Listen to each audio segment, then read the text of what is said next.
సుహాసిని నువ్వా? ఇంట్లోనే ఉన్నావా? నేను లేవనుకున్నాను. ఏంటి, నన్ను పంపించాలని చూస్తున్నావా? అయినా నేనంత తొందరగా వదిలిపెట్టి వెళ్లే రకం కాదులే. అయ్యో, చాలా నీరసంగా కనిపిస్తున్నా, పైగా బాగా అలసిపోయినట్టున్నా. ఇదిగో ఈ మంచినీళ్ళు తాగు.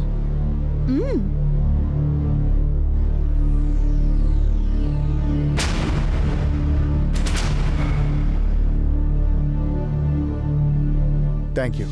చిన్ని ఆపరేషన్ సక్సెస్ అయింది. ఇప్పుడు నాకు చాలా రిలీఫ్గా ఉంది. అవును, నువ్వు రాలేదేంటి? నేనొస్తే ఎంత, రాకపోతే ఎంత? ఉండాల్సిన వాళ్ళుంటే చాలు. నా బదులు కూడా నువ్వున్నావు కదా. అన్నింటికీ అండగా నువ్వున్నావు. అది చాలదు ఎవరికైనా కొండంత ధైర్యాన్ని ఇవ్వడానికి? ఎవరి హద్దుల్లో వాళ్ళుండటం మంచిది. నువ్వు వసుధ విషయంలో హద్దులు చెప్పేసుకొని చెలరేగిపోతున్నావు. అన్ని విషయాల్లోనూ అతిగా ఇన్వాల్వ్ అయిపోతున్నావు. వద్దు, ఇమ్మీడియట్గా తగ్గించేసుకో. తగ్గించుకోలేను సుహాసిని, నా వల్ల కాదు. What do you mean? I mean what I say. Vasudha పట్ల నా ఇన్వాల్వ్ నేను కావాలని పెంచుకుంది కాదు, అనుకోకుండా ఏర్పడింది. అలాగే బలపడింది. అంత బలపడిందా? ఏ, నా విషయంలో అలా జరగలేదే. వసతిలో ఉన్నదేంటి, నాలో లేనిదేంటి? ఆడతనం.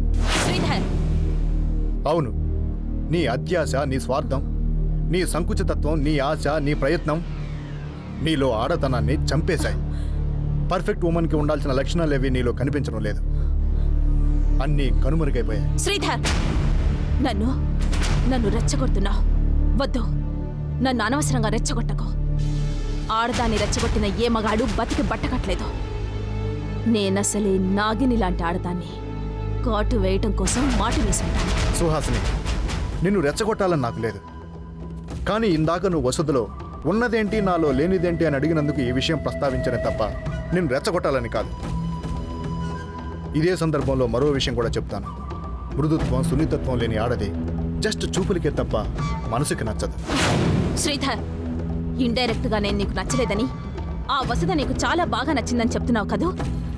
లేదు, నేను నిన్ను అస్సలు వదిలిపెట్టాను. నీ సంగతి అంటే చూస్తాను.